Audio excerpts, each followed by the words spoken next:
On this day, we had early plans in the city center, so we took the tube and met up with some people to do a Harry Potter themed walking tour through London. We started at Borough Market, where you can see Harry Potter's window at the Leaky Cauldron and the Prisoner of Azkaban. This was so unreal. That was a true fan moment.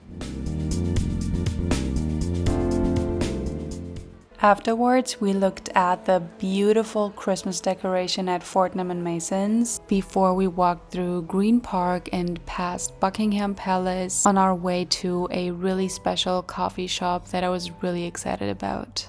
Onion Garden is a kind of cafe I have never seen in my life before. You could sit in actual greenhouses surrounded by a garden with trees that had actual onions hanging from them. I saw many people from the older generation like grandmas and grandpas and met the owner as well, who calls himself the Chief Onion. I really did feel like a fairy in this place, and it reminded me that you actually can turn your dreams into reality if you want to.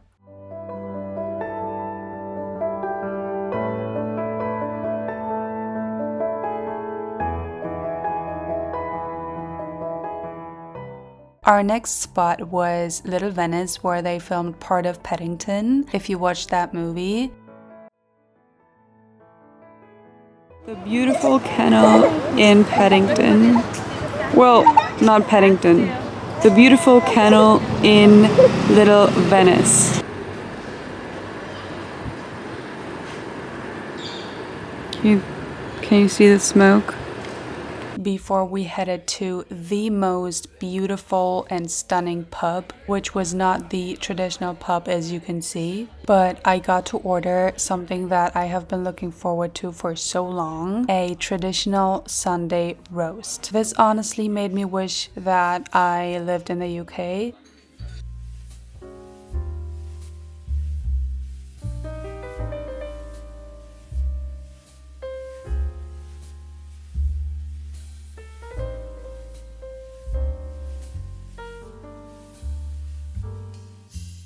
For dessert, we got a berry crumble with the most decadent and rich chocolate ice cream. And that place again was a dream. Traveling to these destinations sometimes makes me wish that we had old and traditional places like that back at home. After that, we honestly were craving a chill night, so we went back to our Airbnb and watched a Christmas movie.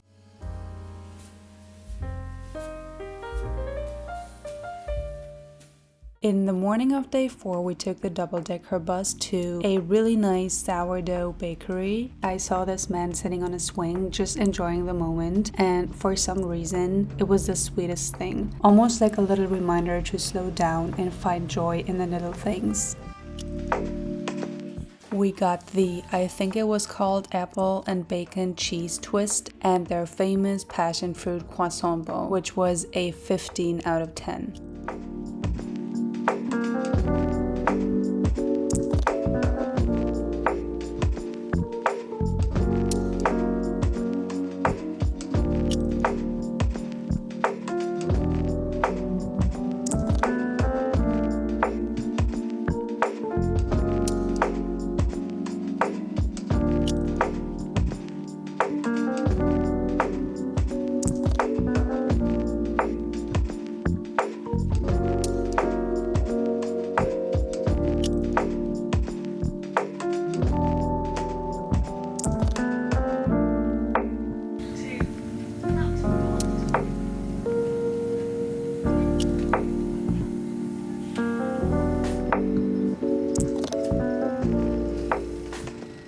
We then hopped on the bus again and made our way to Hackney.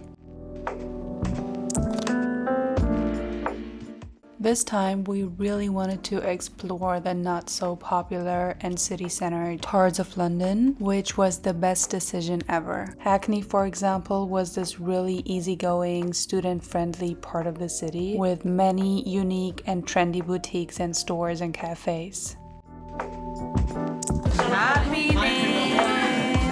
Enjoy. Thank you. You're welcome. So once they go down. London is the city of hot chocolate, which is why I wanted to experience at least one authentic, really good hot chocolate. There are so many places to choose from, but we chose dark sugars. And honestly, this hot chocolate was the richest and again, most decadent hot chocolate that I have ever had in my entire life. Not only do they mix actual chocolate into your milk of choice, they also put chocolate shavings on top, which you can then mix in yourself. You can also get flavored hot chocolate, so we got the cardamom hot chocolate. At the end, this was more of a chocolate fondue, but it was worth every sip. They also have their own in-store chocolatier, so of course we made ourselves a little bag each.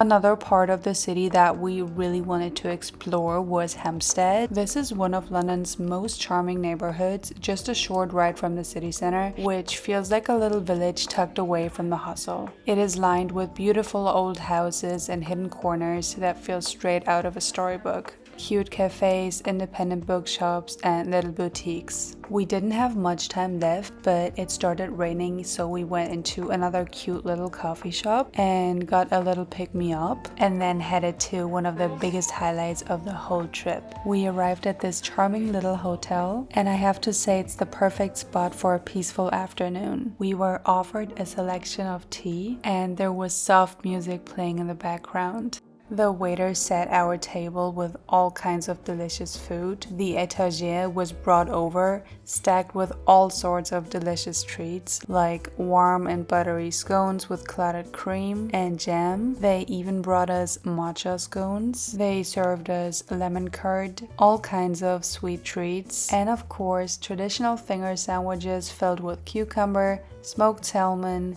tuna, and pastrami. It was honestly such a relaxing experience. I love the concept, and if you ever get the chance to experience an authentic English tea, I highly recommend it. It's an absolute must-do when in England.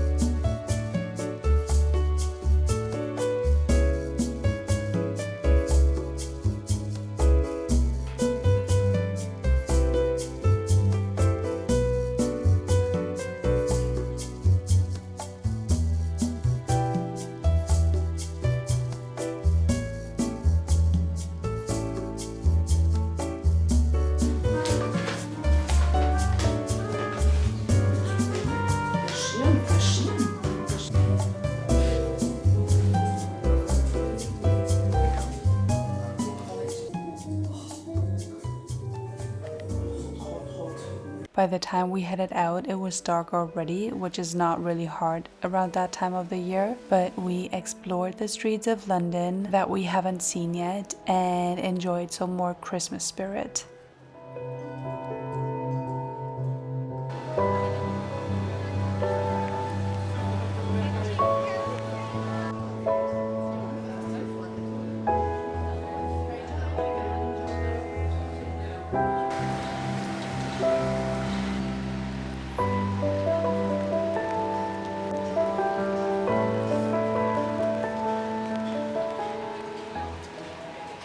We then had tickets for the Michael Jackson musical, which was kind of last minute, but I'm so happy I got to experience this. I am an absolute Michael Jackson fan and have been to a musical when I was younger in London, which made me even more excited this time. I had the best night and goosebumps throughout the whole musical.